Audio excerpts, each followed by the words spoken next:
Do you believe that in the heart of bustling Saigon once stood the most haunted building in Vietnam, a towering symbol of luxury, now abandoned and feared, cloaked in an ancient curse?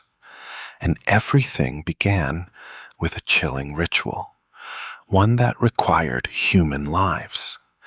This is not just a tale, but a legend that has haunted generations. In the 1960s, at 727 Tran Hung Dao Street, District 5, a wealthy Chinese-Vietnamese businessman, Nguyen Thanh Doi, started building one of the most modern structures of its time, a 13-story high-end hotel named President Hotel. Equipped with elevators, a rooftop terrace, cinema, and luxury apartments, it was designed to rival Western standards, quickly becoming a symbol of modernity in old Saigon. But from the start, strange and unexplainable incidents began to plague the construction. Construction workers told stories like, "Every time we poured concrete for the 7th or 13th floor, someone would fall off the scaffolding. Machines broke down after prayer offerings, and sometimes we'd hear voices calling out, but no one was there." Locals whispered that the land was once a French colonial execution ground, a place soaked in death. The investor, Mr. Doi, started to believe something dark lingered. He secretly invited a renowned spiritual master from central Vietnam to perform a ritual. After several days of chanting and surveying the land, the spiritual master issued a horrifying warning. To silence the spirits, you must use pure life force. The four corners of the building must be sealed with spiritual balance. No one dared to question him, but soon after, 4 young girls mysteriously disappeared, never to be found. Whispers spread that they had been sacrificed and buried inside the 4 main pillars, following an ancient sealing ritual. Amazingly, after this, construction went smoothly. The hotel was completed and opened to the public. At first, the hotel did well, but then guests began reporting disturbing experiences, hearing knocks on doors at night, only to find no one there. A guest on the 13th floor woke with bruises on their neck, as if choked. Elevators moving up and down by themselves. Locals claimed to see a woman in white standing behind the windows during storms. Staff refused to work night shifts, even for double pay. Eventually, the business failed, and President Hotel was abandoned. After 1975, the building was repurposed into a residential apartment complex. Despite renovations, 727 Tran Hung Dao remained cursed in the public's eyes. More chilling stories emerged. A little boy kept talking to the lady in white who visited him every night. The stairway on the 7th floor was always icy cold, even during Saigon's hot days. A security guard claimed he was led to the rooftop and blacked out, waking up hours later with no memory. By the 2010s, the structure was badly degraded. In 2018, the entire building was demolished. But even now, locals swear they hear children laughing from the empty lot at night. Was the human sacrifice ritual real? Were the ghost stories just rumors? Or was something truly sealed beneath that concrete? The truth remains a mystery. But the legend of 727 Trun Hung Dao lives on, an urban myth of Saigon, and a chilling reminder of what may happen when ambition dares to defy the spirits. On a rainy afternoon, Caleb, a long-haul truck driver, decided to pull into a small roadside motel to rest for the night. The motel sign flickered weakly in the rain, its neon light barely illuminating the entrance. An elderly woman with sunken eyes and a raspy voice greeted him at the front desk. She handed him the key to room 12, but before he left, she gave him a strange warning. Whatever you do, don't open the door at the end of the hallway. That's room 13. It's been locked for years. Don't go near it. Caleb chuckled. He didn't believe in superstitions, but as we all know, the scariest stories always begin with something ordinary. That night, precisely at 3 a.m., Caleb was startled awake by a series of knocks. Steady and deliberate. Half asleep, he opened the door, but no one was there. The hallway stretched out, dimly lit and silent, except for the soft drizzle of rain outside. Minutes later, the knocking returned, this time coming from inside the wardrobe. Heart pounding, he slowly opened it. Nothing, just an empty, dusty closet. That's when fear crept in.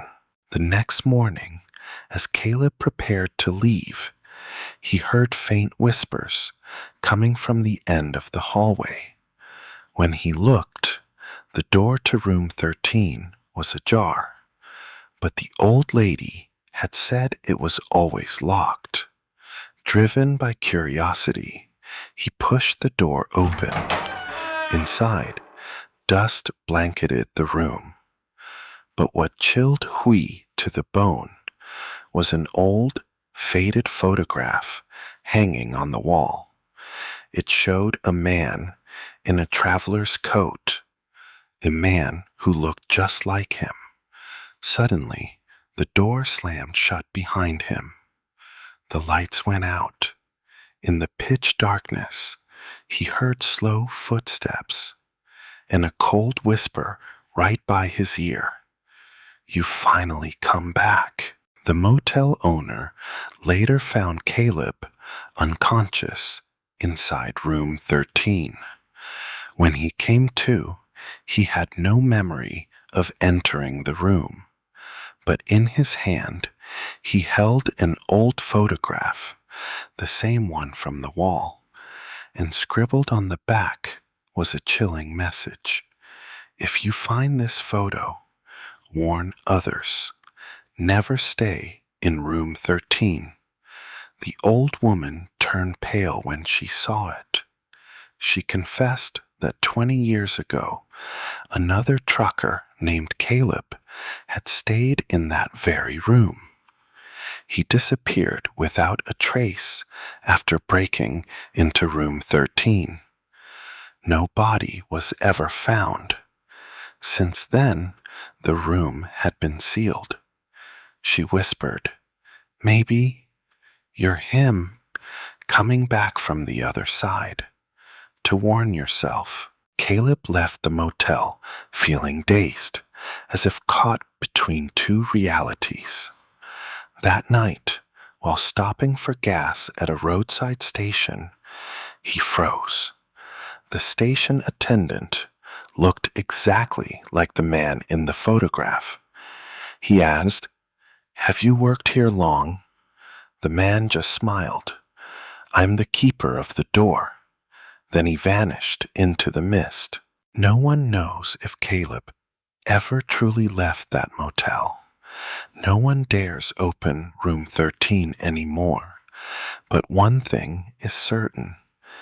Those who step inside never come back the same.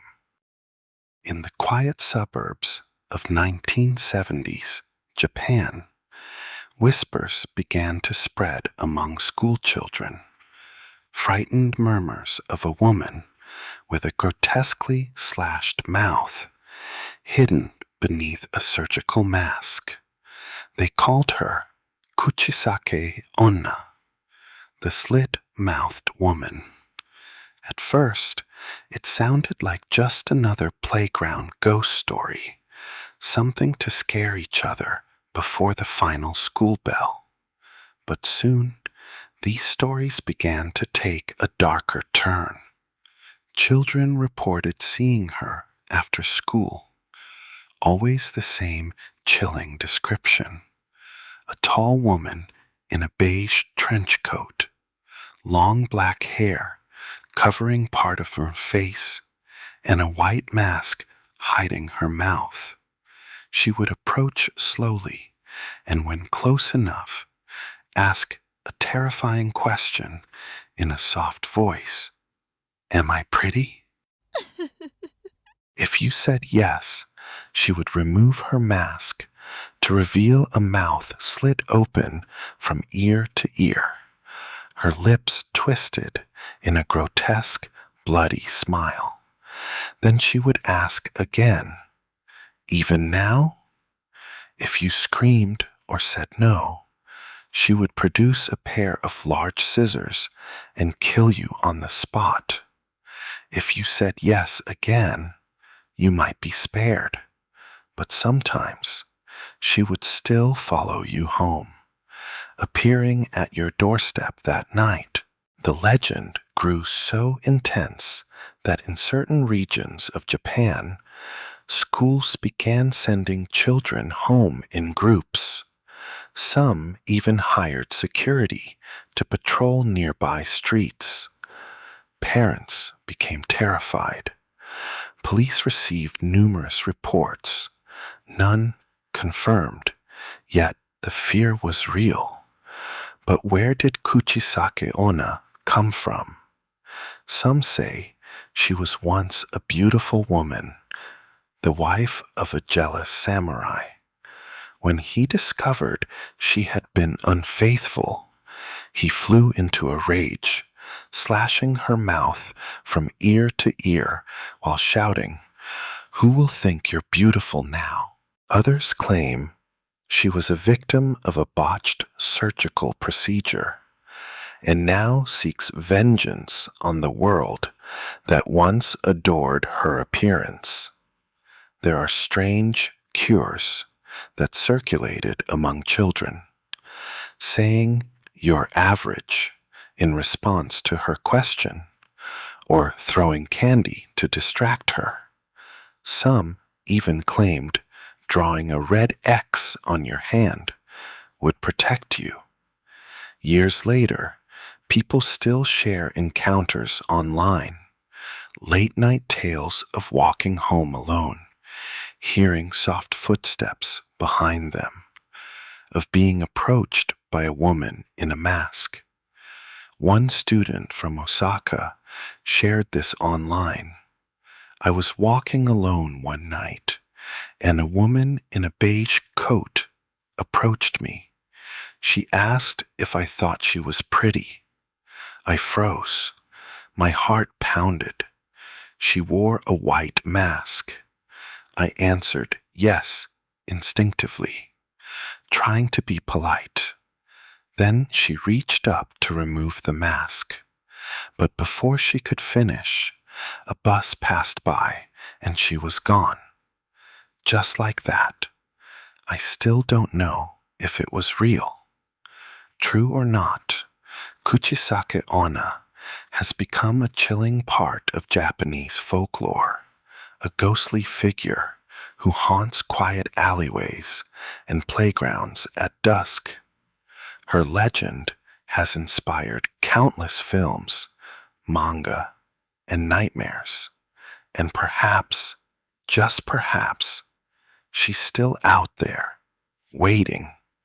Disclaimer: this story is a retelling based on a well-known Japanese urban legend, reimagined for entertainment purposes. It is fictional in nature. In Japan, people whisper about a village that doesn't exist on any map, Kisaragi Village, a place where only the chosen ones can enter, and not everyone comes back. The legend begins with a woman named Hasumi who posted her experience in real time on the Japanese message board 2 channel, Tooch, around 2004. One evening in February, Hasumi boarded her usual train ride home, but that night something was off. The train quietly passed every station without stopping. Outside the window, the familiar cityscape vanished, replaced by dense forests and thick, unnatural fog that blurred everything into eerie silhouettes. After what felt like hours, the train finally came to a stop at a small, dilapidated station.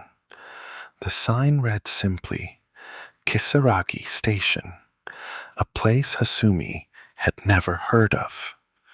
With no other choice, she stepped off. But the platform was deserted, no one in sight. Her phone had no signal, and there were no roads, no cars, just darkness and the soft, unsettling sound of something rustling in the distance. She walked down the only path leading from the station into a forgotten village. Kisaragi Village looked frozen in time. Decaying wooden houses, doors left ajar, uneaten meals still sitting on dusty tables as if the villagers had fled in a panic. But there were no people. Hasumi began feeling eyes on her, whispers from the woods, the sound of breathing behind her. But whenever she turned, nothing was there. At the heart of the village stood an ancient shrine, built to honor an unnamed god. A moss-covered stone slab warned, "Those who enter must not look back. Time shall consume your soul." Panicked, Hasumi tried to retrace her steps, but every path she took led her back to the same shrine. The village was a maze, or worse, a trap. Time itself seemed to have stopped. Her phone somehow rang. A man's voice on the other end calmly said, "If you want to leave, you must leave a part of yourself behind." With no way out, Hasumi followed the cryptic instructions. She cut off a lock of her hair, offered her blood to the statue, and swore never to speak of what she had seen. She blacked out. When she awoke, she was lying in a grassy field near her home. No one believed her story. Even more baffling, Kisaragi Station was not listed in any railway system, nor did it appear on any map. But she had one haunting souvenir, a blurry photo of the Kisaragi Station sign on her phone, taken without signal, at a place that officially doesn't exist. The story of Kisaragi Station became one of Japan's most enduring urban legends, originally posted anonymously on 2channel, and it spread widely across Japanese internet folklore. Due to its eerie, slow-burning nature, it has inspired manga, short films, and even theatrical adaptations. Most notably, it was loosely adapted into a 2022 Japanese horror movie titled Kisaragi Station, where the mysterious train and village were brought to life, further blurring the line between fiction and reality. Three stories, three worlds beyond our own, from the cursed corners of forgotten buildings to a dream that felt all too real, and a train ride to a village that doesn't exist. These tales remind us that reality isn't always what it seems. So next time you hear a whisper in the dark or feel a chill with no wind, ask yourself, are you still in the world you think you know? If you enjoyed these stories, don't forget to like, share, and subscribe to uncover more mysteries hiding in the shadows. Hit the bell so you'll never miss the next tale, because who knows what you might experience one day. Until then, stay curious, stay safe, and never walk alone after midnight.